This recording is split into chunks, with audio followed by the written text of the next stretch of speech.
Hi there, Malcolm here for my 407th Booktube video, and today I'll be bringing you a book review for Project Hail Mary by Andy Weir, and this will be the second time I'm reviewing it on my channel. I last did this back in December 2022 with Booktube number 156. The big difference this time is there's a film out now. I've seen the film, I loved it, as did my wife, who hadn't read the book, and so I ended up reading the book to her. And so I thought I'd re-review the book and see if I think any differently toward it than I did last time. Now, I just re-watched my previous review of this, link to that in the description box down below. So the story effectively follows Ryland Grace, who wakes up not knowing who he is, where he is, what's going on, or what he's supposed to do. He very quickly realises he's on a spaceship surrounding a star that is not one he's not used to being near, and he's there to save mankind, but of course he doesn't know it. Now, what works really well in the book is the long period of time at the beginning of him just trying to work out who he is, what's going on. I think he's in some sort of a hospital, maybe he's had an accident, and it takes him a little while to even work out he's on a spaceship.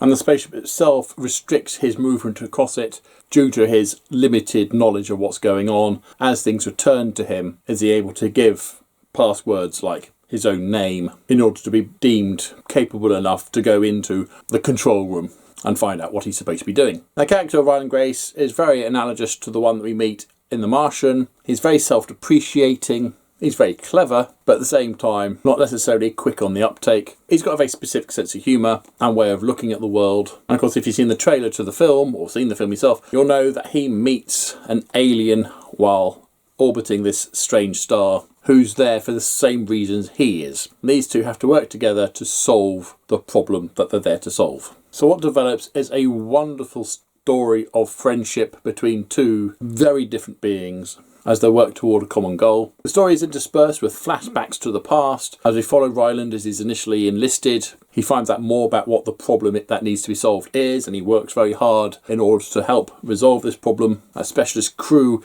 is trained up, ready to go out and deal with it. And of course, he's now out there, so something happened between training up a specific crew to go and him being on the mission. And because he's an unreliable narrator, particularly when it comes to his past, so we get some really striking reveals and twists as his memories do actually finally come back and fill in the assumption gaps he's made. So that was really cleverly done. As I said, a second read through and having seen the film, there are a few flashbacks that didn't seem necessary. There's one he's not even in it, there's a court case. Every now and again he's this weird jump back to his past which didn't seem to have any relevant trigger for it to happen. The first flashback, for example, is he's injured himself, he sees a trail of his blood, and that red line causes him to flash back to seeing a red line of string, which is the Petrova line, which is part of the problem they got to look into. So a lot of the jump backs do have a logical rationale as to why they happened. But every now and again it's a case of, well, that didn't make sense. There's no reason to have had that bit in there. Oh, he wasn't even there, so why is it in this book? He never witnessed it because the rest of the story is from his point of view. And the science used in here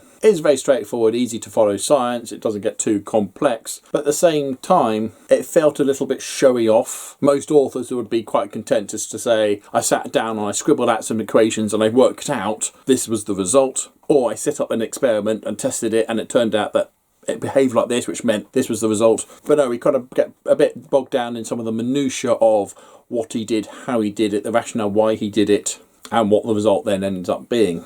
And having read the acknowledgements at the back, it's very clear that Andy Weir has asked somebody, how would you work out this? They've told him, and he's just inserted it into his book going, look how clever I am, we've got these clever equations worked out. Now, one of the main recurring complaints I've heard about the film from people who love the book is that, oh, it wasn't sciencey enough, we didn't get the explanation of all the experiments he did.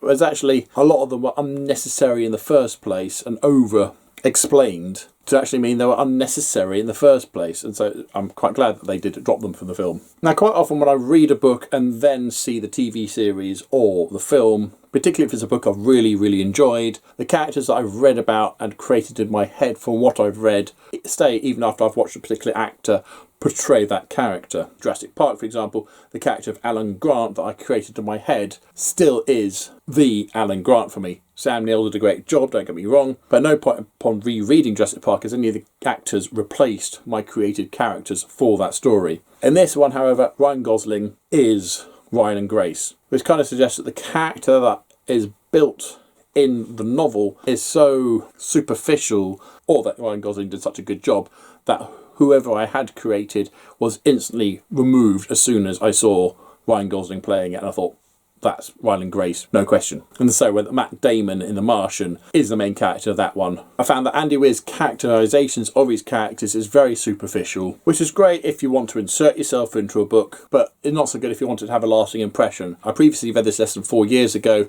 and when I sat down to watch the film, most of it I had pretty much forgotten. I remember certain beats, certain scenes would come on, and I thought, oh yes, I know what this scene is. I remembered it as I was watching it. But there were very few things my first reading that really stayed with me. However, having seen the fantastic film and then reread it, it's really helped to cement certain scenes and characters. I would say I enjoyed the book far more having seen the film, whereas conversely, Jurassic Park, the book is still better, the film adds nothing to it. I mean, they're almost completely different anyway. I love them both, but where Jurassic Park is two separate things, Project Hail Mary started off as an egg in the book form and then blossomed into the wonderful film, making the book far better as a result of that. That's my opinion anyway. 4 years ago I gave this a booktastic.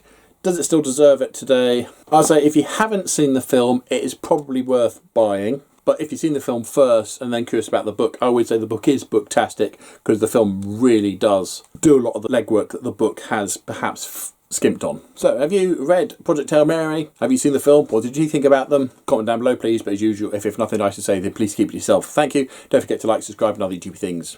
And if you want, until next time, see you later.